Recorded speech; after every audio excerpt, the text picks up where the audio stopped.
अस्सलाम वालेकुम, एक बार फिर से खुशामदीद करती हूँ मोरिश कुजीन में। मौसम बदल रहा है और अब आने वाली हैं फ्रेश सब्जियाँ जिसमें शामिल है मटर। तो मैंने सोचा क्यों न चटपटी सी मटर की एक रेसिपी शेयर की जाए।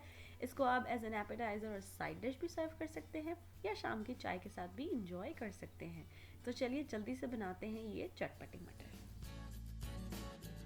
तो मैंने लिए हैं मटर और इनको मैंने डाला है एक सॉस पैन में। मैं फ्रोज़न मटर का इस्तेमाल कर रही हूँ आज। इसको लेके जाएंगे चूल्हे पर और इतना पानी डालेंगे जितने में मटर गल जाए। अब डाल रही हूँ नमक, काली मिर्च, कुटी हुई लाल मिर्च और थोड़ी सी चीनी। चीनी इसलिए डाल रहे हैं ताकि थोड़ा सा इसका कलर मटर का ख़राब नहीं होता सब्जियों का, तो उसमें चीनी डाली जाए।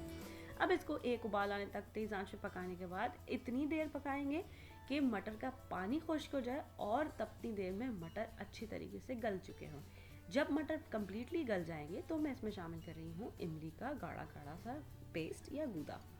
इसको मिक्स करेंगे। अब तेज़ आंच पे इसको इतनी देर के लिए पकाएंगे जो इमली का एक्स्ट्रा पानी या जो मटर का पानी बचा था वो कम्प्लीटली खुश्क हो जाए और जो गाढ़ा गाढ़ा सा एक गूदा गूदा टाइप है वो मटर के ऊपर पूरा चिपक जाएगा। तो इस तरह फ़ौरन से ये तैयार हो गए चटपटे से मटर। देखा आपने कितने जल्दी और कितने आसानी से ये चटपटी सी रेसिपी तैयार होती है। बस आपको इसको इतना ही टाइम देना है जितनी देर में कि मटर गल जाए।